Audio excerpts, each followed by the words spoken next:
Hello दोस्तों, आज हम आपको एक कहानी सुनाते हैं। यदि आपको कहानी अच्छी लगे तो उसे लाइक कीजिएगा, सब्सक्राइब कीजिएगा और इस कहानी का आनंद लीजिएगा। मज़ेदार कहानी, भोला और उसका जादुई मोबाइल। भोला गांव का एक सीधा साधा लड़का था। उसका मन पढ़ाई में कम, मस्ती में ज़्यादा लगता था। गांव के लोग कहते थे, भोला का दिमाग तो तेज है, लेकिन काम करने में उसकी आलस से सारी बुद्धि बेकार हो जाती है।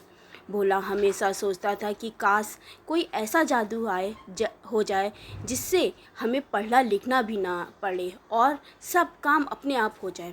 एक दिन गाँव में मेला लगा। भोला वहाँ घूम रहा था और गोलगप्पे खा खा कर इतना खुश था कि जैसे दुनिया की सारी खुशियाँ उसी के थाली में रख दी गई हों। अचानक उसकी नज़र एक छोटे से स्टॉल पर पड़ी, जहाँ एक बूढ़ा बाबा अजीब अजीब सामान बेच रहा था। किसी के हाथ में उड़ने वाली चप्पल थी, किसी के पास बोलने वाली किताब और किसी के पास तो खुद चलने वाली साइकिल। भोला उत्सुकता से गया और बोला, बाबा, मेरे लिए भी कुछ खास है क्या? बाबा मुस्कुराया और बोले, हाँ बेटे, ये ले जादुई मोबाइल।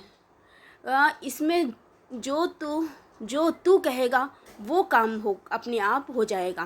भोला खुशी से झूम उठा। बाबा ने सिर्फ 10 रुपये में मोबाइल दे दिया।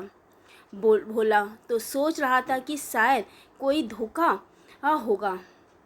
सब 10 रुपये में क्या कीमत। हमने उसने मोबाइल ख़रीदा और घर आ गया। घर पहुंचते ही उसने सोचा, चलो पहले ज़रा टेस्ट करते हैं। उसने बोला, मोबाइल मुझे गर्मा गर्म समोसे चाहिए। अगले पल सामने प्लेट में 3 समोसे आ गए। भोला की आंखें फटी की फटी रह गई। उसने जल्दी से एक समोसा मुंह में डाल लिया और अब उसे भरोसा हो गया कि मोबाइल सचमुच जादुई है। उसने फिर बोला, मोबाइल, पढ़ाई का होमवर्क कर दो। मोबाइल ने तुरंत उसकी कॉपी उठाई और सुंदर सुंदर लिखावट में सारा होमवर्क पूरा होके कर दिया। भोला की तो खुशी के मारे उछल पड़ा। अब तो उसके लिए ज़िंदगी आसान हो गई थी। अगले दिन स्कूल के मास्टर जी ने जब भोला की कॉपी देखी तो दंग रह गए। अरे भोला, ये तेरी लिखावट है, इतनी साफ और सुंदर? भोला मुस्कुराए और बोला, हाँ मास्टर जी, मैंने रात भर मेहनत की है। मास्टर जी तो और भी खुश हो गए और क्लास के बच्चों से बोले, देखो बच्चों, मेहनत करने से भोला जैसा आलसी भी सुधर जा सकता है। बच्चे हंस रहे थे क्योंकि वे जानते थे कि भोला इतना मेहनती कभी नहीं हो सकता। अब भोला हर काम मोबाइल में कराने लगा। मम्मी कहती, ज़रा आटा गूँथ दो। भोला मोबाइल से कहता और आटा तैयार हो जाता। पापा कहते, गाय का चारा डाल। भोला मोबाइल से कहता और चारा डल जाता। धीरे धीरे भोला इतना आलसी हो गया कि उठना बैठना तो मोबाइल से करवाने लगा। यहाँ तक कि उसने मोबाइल से कहा, मुझे स्कूल में अच्छे नंबर दिलवा दो। मोबाइल ने उसे क्लास में टॉपर बना दिया। अब तो गांव वाले भोला की तारीफ करने लगे कि कितना होशियार लड़का है। पर जैसा कि होता है, जादुई चीज़ें हमेशा मुसीबत ही भी लाती हैं। एक दिन भोला ने मजाक में कहा, मोबाइल, मास्टर जी को गधे के में बदल दो। अगले दिन पल मास्टर जी इस सचमुच गधा बन गए और ज़ोर ज़ोर से रेंकने लगे।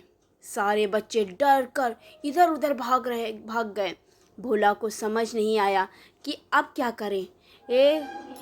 वह तुरंत मोबाइल से बोला, उन्हें वापस मास्टर जी बना दो। मास्टर जी ये तो वापस इंसान बन गए, लेकिन उन्हें लगा भोला ने ही उनके साथ कोई शरारत की है। उन्होंने भोला को जमकर पिटाई कर दी। भोला अब थोड़ा डर गया, लेकिन फिर भी मोबाइल का इस्तेमाल बंद नहीं किया। वह सोचता था, चलो गलती हो गई है, अब आ, पर अब ध्यान रखूँगा। लेकिन भोला की शरारतें बढ़ती गईं। वह मोबाइल से कहता, मुझे सोने के सिक्के चाहिए। ढेर सारे सोने के सिक्के आ जाते। वह कहता, मुझे हवाई जहाज़ चाहिए। छोटा सा जहाज़ आ जाता और भोला छत पर जाकर उड़ने की कोशिश करता। गांव वाले अब उसकी हरकतों से परेशान होने लगे। कभी खेत में हाथी प्रकट हो जाता, कभी कुएं में समोसे निकल आते लगते, कभी स्कूल की छत पर बंदर नाचने लगते। ये सबको लगने लगा कि भोला कोई टोटका करता है।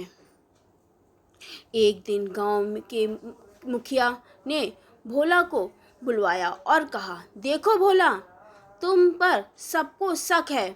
अगर तुमने अपनी ये जादूगरी नहीं रोकी तो तुम्हें गांव से निकाल दिया जाएगा। भोला डर गया, लेकिन उसने सोचा, अगर मैं मोबाइल छुपा कर रख दूं और बस कभी कभी ही इस्तेमाल करूं तो किसी को पता नहीं चलेगा। लेकिन लोभ तो लोभ है। वह फिर से मोबाइल से मज़े लेने लगा। अब की बार उसने कहा, मोबाइल, मुझे बड़ा राजा बना दो और गांव के सारे लोग मेरे सामने झुके। मोबाइल ने तुरंत उसका घर महल बना दिया और भोला राजा की पोशाक पहन सिंहासन पर बैठ गया। गांव के लोग अचानक महल देखकर घबरा गए। जबरदस्ती सबके सिर झुक गए। भोला खुशी से ये हंस रहा था कि तभी बाबा आ पहुंची। वहीं जिन्होंने भोला मोबाइल दिया था। बाबा गुस्से से बोले, भोला, मैंने ये मोबाइल तेरी मदद के लिए दिया था, दूसरों को परेशान करने के लिए नहीं। अब इसका दुरुपयोग हुआ है, इसलिए मैं इसे वापस लेने आया हूँ। भोला रोने लगा, नहीं बाबा, मुझे मत छीनो, अब मैं गलती नहीं करूँगा। बाबा बोले, देर से हो चुकी है बेटे। जब इंसान मेहनत छोड़कर सिर्फ शॉर्टकट खोजता है तो उसका पतन तय है।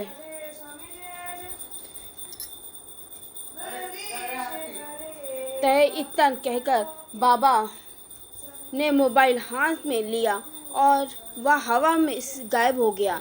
अब भोला फिर से वही साधारण लड़का बन गया।